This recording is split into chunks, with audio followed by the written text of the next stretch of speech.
आप सभी को जय हिंद। आज के लेक्चर में हम बात करेंगे जर्मनी के संविधान से प्रेरित होकर के अपने देश भारत के संविधान में क्या क्या प्रावधान शामिल किया गया। तो आपको पता है जर्मनी का नाम आते ही एक नाम पूरी दुनिया में उभर कर सबके आता है सामने।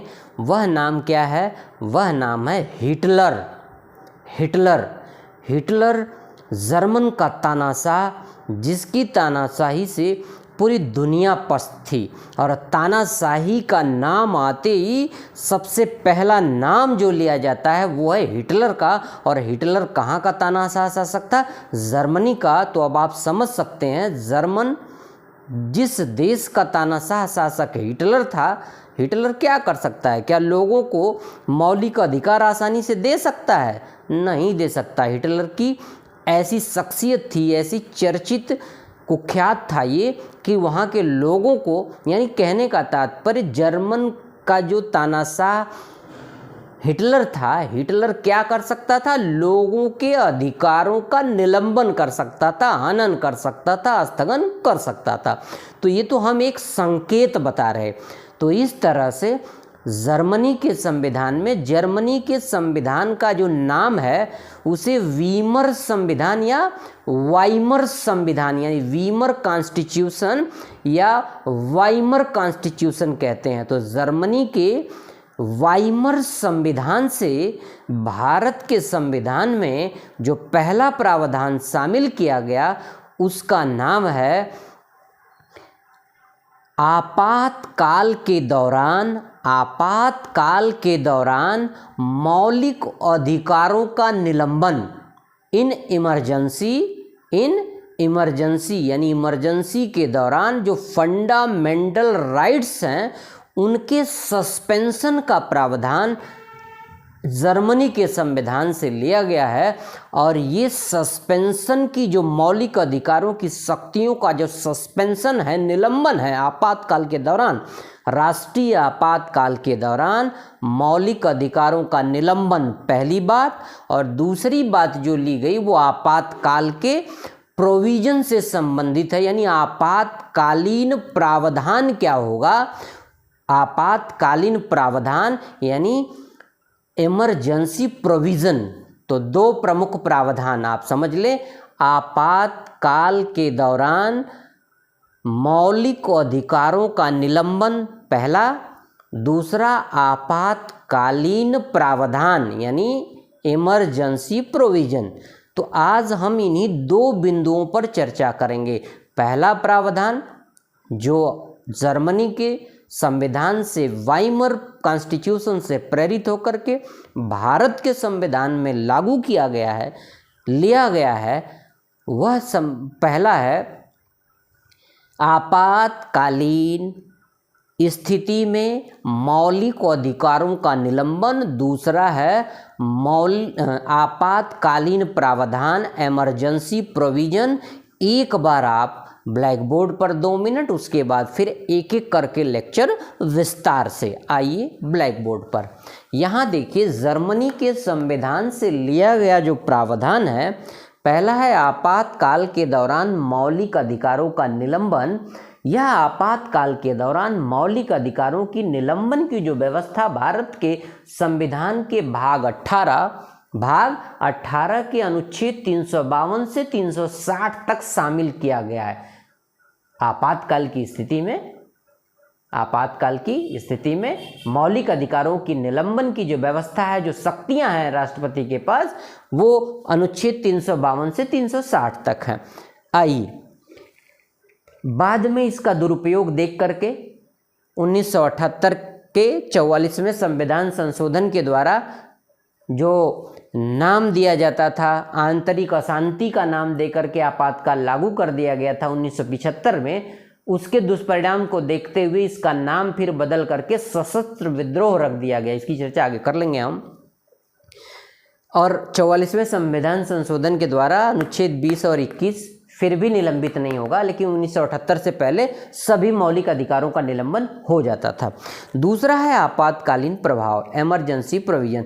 वैसे तो भारत के संविधान में जो आपातकाल का प्रावधान है वो भारत शासन अधिनियम 1935 से काफ़ी प्रभावित है, लेकिन इस आपातकाल के दौरान में केंद्र का अधिक शक्तिशाली हो जाना और राज्य सरकार का जो देश का संघीय ढांचा है उस संघीय ढांचे की जगह एकात्मक यानी यूनिटरी व्यवस्था लागू हो जाना, कुल मिलाकर के राज्य सरकारों की भी जो शक्तियां हैं वो सारी की सारी एक जगह केंद्र सरकार के पास चली जाती हैं। तो इस तरह से संघीय ढांचे का समाप्त होना और एकात्मक यूनिटरी में बदल जाना ये जर्मनी के संविधान से लिया गया है, ये वहीं से प्रेरित है। तो अब हम लेक्चर विस्तार से करते हैं। पहला जो प्रावधान है आपातकाल के दौरान मौलिक अधिकारों का निलंबन। आखिरकार ये आपातकाल है क्या? यह ऐसी क्या स्थिति है कि समस्त नागरिकों के मौलिक अधिकार भी शून्य कर दिए जाते हैं, स्थगित कर दिए जाते हैं? तो हम बताएं, आपातकाल ऐसी स्थिति है, आपातकाल एक ऐसी विषम गंभीर परिस्थिति होती है जिसमें देश की एकता, अखंडता, सुरक्षा और आर्थिक स्थिति को अगर खतरा पैदा हो जाता है तो ऐसी स्थितियों में देश की जो मंत्रिमंडल है, जो देश की पार्लियामेंट है, वो पार्लियामेंट इन खतरों से आगाह करने के लिए, बचाने के लिए यह क्या करती है, राष्ट्रपति को आपातकाल लागू करने की सिफारिश करती है। और आपातकाल लागू करने की जो शक्ति होती है वह केवल और केवल राष्ट्रपति के पास होती है। मंत्रिमंडल क्या कर सकता है, सिफारिश कर सकता है। तो कहने का तात्पर्य, जब देश में कोई ऐसी गंभीर स्थिति उत्पन्न हो जाए जिससे ये लगे कि देश की एकता, अखंडता, सुरक्षा और आर्थिक व्यवस्था खतरे में आ रही है, तो उस समय में अनुच्छेद भाग 18 संविधान के भाग 18 के अनुच्छेद 352 से 360 तक, 352, 356, 360, 352, 356, 360 में ये व्यवस्था दी गई कि आपातकाल की स्थिति के अनुसार आपातकाल लागू करने की जो ताकत है वह राष्ट्रपति को दी जाती है। और इतनी ताकत दी जाती है राष्ट्रपति को कि वह आम नागरिकों के राष्ट्रहित के मुद्दे पर आम नागरिकों के मौलिक अधिकारों का भी हनन कर सकता है। ये होता है आपातकाल। बात समझ में आ गई? जब कोई ऐसी स्थिति बन जाए, मंत्रिमंडल सिफारिश कर दे कि आंतरिक सुरक्षा खतरे में है, तो उसके लिए राज्य आपातकाल होता है। और जब देश की सुरक्षा खतरे में हो, एकता, अखंडता खतरे में हो और देश की सुरक्षा खतरे में हो, वित्तीय मामलों यानी आर्थिक स्थिति खतरे में हो, तो उस समय राष्ट्रीय आपातकाल लगाने की व्यवस्था हमारे भारत के संविधान में अनुच्छेद 352 से 360 तक कर दी गई है। ऐसे समय में भारत के नागरिकों के अधिकार, मूल अधिकार भी शून्य कर दिए जाते हैं। कोई भी भारत का नागरिक उस समय राष्ट्र की जो राष्ट्रीय आपातकाल है उस दौरान अपने मौलिक अधिकारों की भी मांग नहीं कर सकता।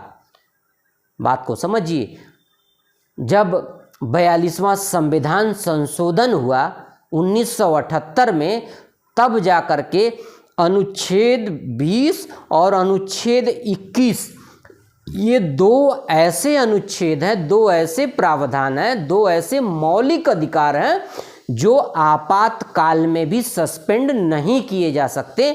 लेकिन 1978 42वें संविधान संशोधन से पहले आपातकाल के दौरान देश के समस्त नागरिकों के मौलिक अधिकार भी सस्पेंड करने की ताकत, निलंबित करने की ताकत, स्थगित करने की ताकत राष्ट्रपति के पास अनुच्छेद 352 में सुरक्षित थी।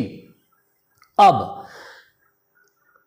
352, 356 और 360 अनुच्छेद 352 राष्ट्रीय आपातकाल की स्थिति में लगाया जाता है। ध्यान रखना, जब राष्ट्रीय आपातकाल की स्थिति बनती है तब देश में राष्ट्रीय आपातकाल की स्थिति के मद्देनजर संविधान के भाग 18 अनुच्छेद 352 के तहत मंत्रिमंडल की सिफारिश पर राष्ट्रपति देश में राष्ट्रीय आपातकाल लागू कर सकता है। और हमारे देश में अब तक 3 आपातकाल लागू हो चुके हैं। उसमें 2 जो आपातकाल थे पंडित जवाहरलाल नेहरू के समय और इंदिरा गांधी के समय, वो तो राष्ट्रीय आपातकाल थे बाहरी सुरक्षा कारणों से। तीसरा जो आपातकाल था जो 1975 में लागू किया गया, वो आंतरिक सुरक्षा के कारणों से लागू किया गया था। इसकी चर्चा हम आगे कर लेंगे दूसरे वाले में। फिलहाल आपातकाल का मतलब समझ गए। आपातकाल वह गंभीर स्थिति है, वह गंभीर परिस्थिति है जब देश की सुरक्षा, एकता, अखंडता और आर्थिक स्थिरता खतरे में आ जाती है। तो इससे बचने के लिए मंत्रिमंडल राष्ट्रपति को सिफारिश करता है। अनुच्छेद 352 के तहत राष्ट्रपति अपनी शक्तियों के, अनुच्छेद ने जो ताकत दे रखी है राष्ट्रपति को, राष्ट्रपति राष्ट्रीय आपातकाल की घोषणा कर सकता है। उस राष्ट्रीय आपातकाल की घोषणा में राज्य सरकारों की भी शक्तियां शून्य हो जाती हैं। समझिए, इसकी चर्चा दूसरे प्रावधान में करेंगे। तो इस तरह से राष्ट्रपति क्या करता है, आपातकाल लागू कर सकता है। ये व्यवस्था किसने दी है? अनुच्छेद 352 ने। और कहाँ से प्रेरित है? जर्मनी के संविधान से। अब हम बात करेंगे दूसरी जो प्रावधान है वो है आपातकाल का प्रावधान, यानी आपातकाल का प्रोविजन क्या होगा। आपातकाल का प्रोविजन क्या होगा देश में, ये बात काफ़ी हद तक भारत शासन अधिनियम 1935 से लिया गया है, मानते हैं। लेकिन आपातकाल के दौरान केंद्र सरकार का इतना शक्तिशाली हो जाना, ताकतवर हो जाना, सारी शक्तियां, जो संघीय ढांचा है वह शून्य होकर एकात्मक ढांचे के रूप में बदल जाता है। ये बातें प्रेरित हैं जर्मनी के संविधान से। तो बात को समझ लो, जो प्रोविजन ऑफ इमरजेंसी है, यानी इमरजेंसी का प्रोविजन है, जो इमरजेंसी का प्रावधान है, वो भारत शासन अधिनियम 1935 से काफ़ी हद तक लिया गया है। लेकिन इस आपातकाल के दौरान जो केंद्र सरकार अकेले इतनी ताकतवर हो जाती है, देश का संघीय ढांचा खत्म हो जाता है, यूनिटरी सिस्टम आ जाता है, यानी केवल और केवल केंद्र सरकार के पास सारी शक्तियां चली जाती हैं। राज्य सरकारों के जो अधिकार हैं, शक्तियां हैं, वो शून्य हो जाती हैं। ये सब कहाँ से प्रेरित है? जर्मनी के संविधान से। तो आइए, राज्य सरकार शून्य क्यों हो जाती है और केंद्र सरकार इतनी ताकतवर क्यों हो जाती है, ये वहीं से प्रेरित है। इसका मतलब है जब राष्ट्रीय आपातकाल लागू होता है या 356 के तहत राज्य आपातकाल लागू होता है, जिसे हम राज्यों में राष्ट्रपति शासन के नाम से जानते हैं। 352 राष्ट्रीय आपातकाल, 356 को हम राष्ट्रपति शासन भी कह सकते हैं, यानी राज्य आपातकाल। कहने का तात्पर्य, अगर किसी राज्य में गवर्नर मंत्रिमंडल को ऐसी रिपोर्ट देता है कि राज्य सरकार संविधान के अनुसार कार्य नहीं करती है, अगर यह सूचना केंद्रीय मंत्रिमंडल को सही लगती है, तो वह राष्ट्रपति को क्या करता है, उस राज्य में अनुच्छेद 356 के तहत राष्ट्रपति शासन लागू करने की सिफारिश करता है।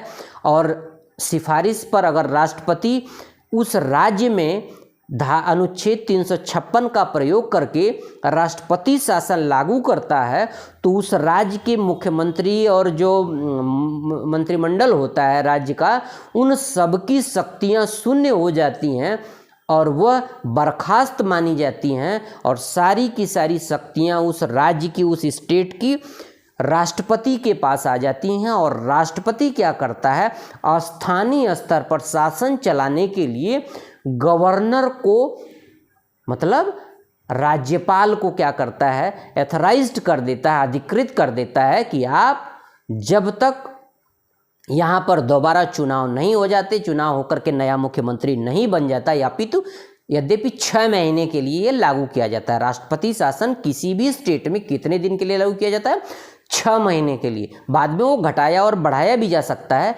लेकिन 6 महीने के लिए लागू किया जा सकता है। अगर वहाँ पर जब तक दूसरी सरकार नहीं बनती है तब तक राष्ट्रपति के मार्फत गवर्नर जो है वहाँ का शासन देखता है। ये तो कहता है अनुच्छेद 356। अब 352 वाला आइए। 352 भारत चीन युद्ध, भारत पाकिस्तान युद्ध। हमारे देश में अब तक 3 आपातकाल लागू हो चुका है 352 के तहत, और स्टेट में तो आप देखते हैं राष्ट्रपति शासन लागू होता रहता है, जैसा कि मणिपुर में अभी पीछे हुआ था।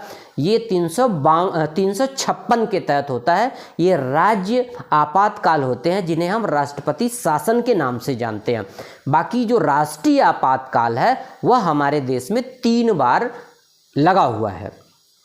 पहली बार जब भारत और चाइना का युद्ध शुरू हुआ था, एक बार देखें, भारत में 3 बार अब तक राष्ट्रीय आपातकाल लागू हो चुका है।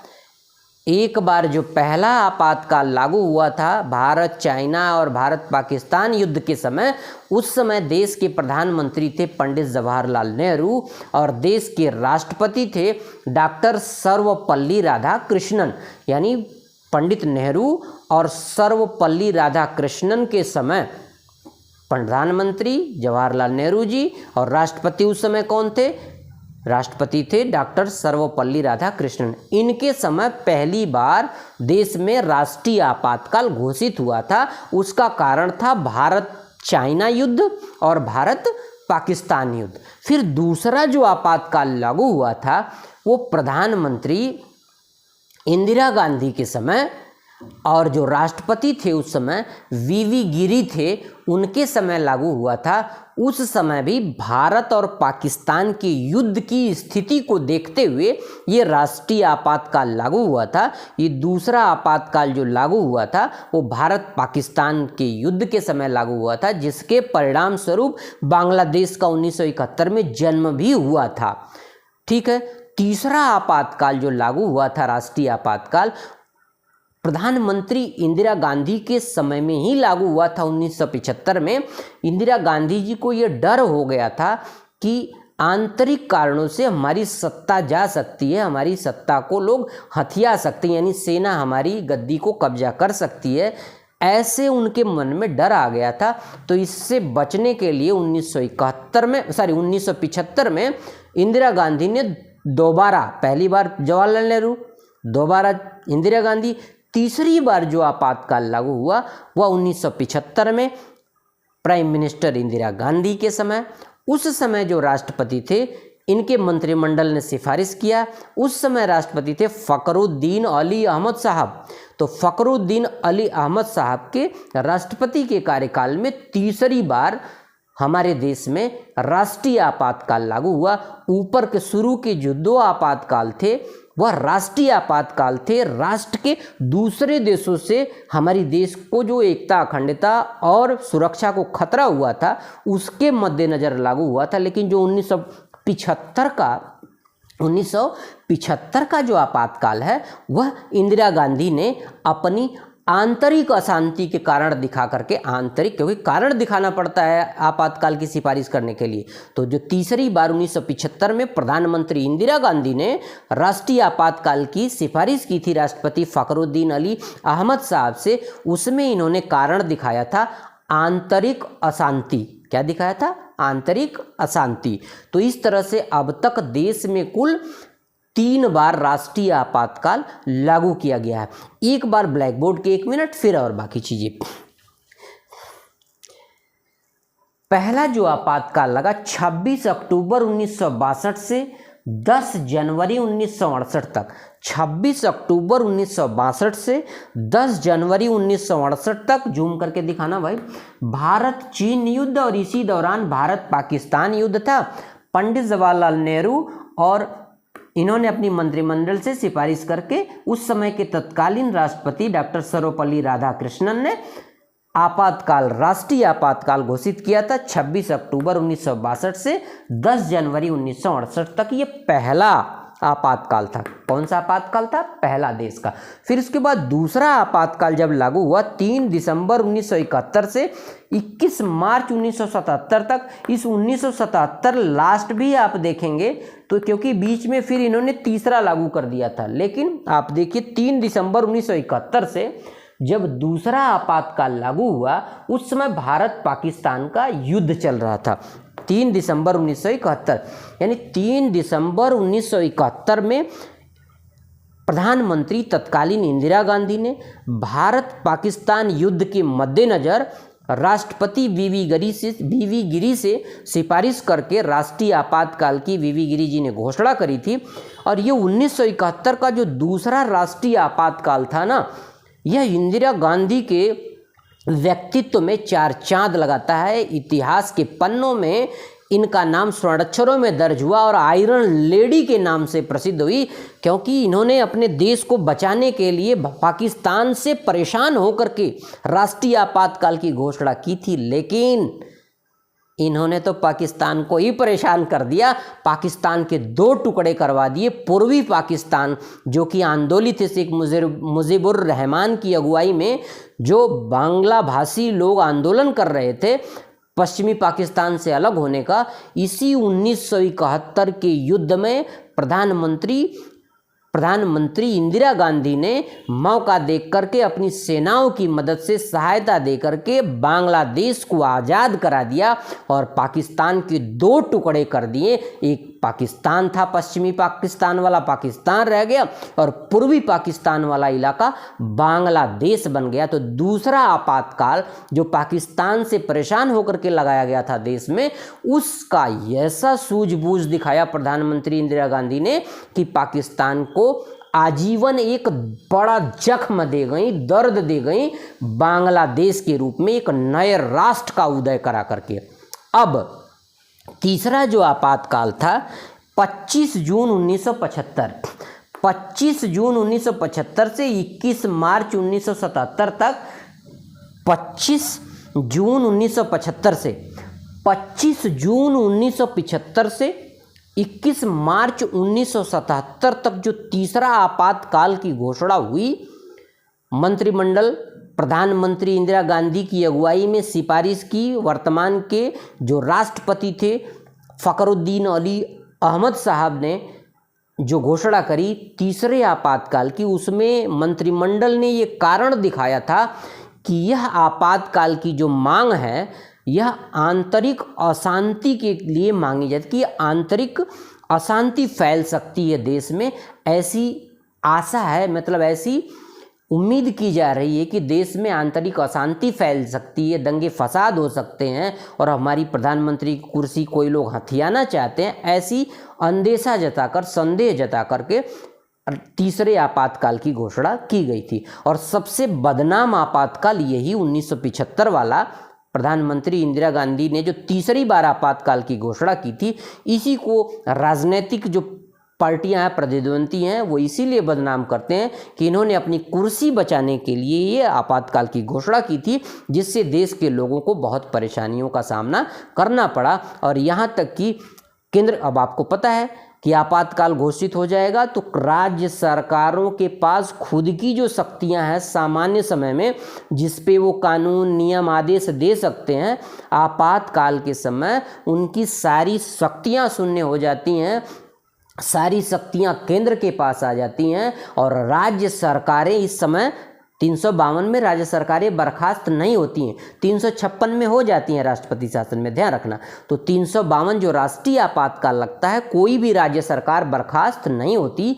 राज्य सरकार उस समय आपातकाल के समय सिर्फ नाम मात्र की रह जाती है, सारी शक्तियां केंद्र सरकार के पास चली आती हैं और केंद्र सरकार जो भी चाहे वो कर सकती है, यूँ कह सकते हैं। नियम, कायदा, कानून कुछ भी बना सकते हैं। राज्य सरकार के अधीन आने वाले सभी जो ताकत है वो सारी ताकत भी कहाँ चली जाती है? केंद्र सरकार के पास चली जाती है। केंद्र सरकार की किसी भी बात मानने के लिए राज्य सरकार एकदम बाध्य होती है, बिल्कुल लाचार हो जाती है। तो इस तरह से आपातकाल में सारी शक्तियां केंद्र के पास हो जाती हैं 352 राष्ट्रीय आपातकाल में, और राज्य सरकारें बिल्कुल एक तरह से लाचार हो जाती हैं और केंद्र सरकार अपने मर्जी से कुछ भी करवा सकती हैं। निवारक नज़रबंदी बहुत फेमस रहा इंदिरा गांधी वाला, किसी को भी किसी के लिए बिना कारण बताए ठूस दो।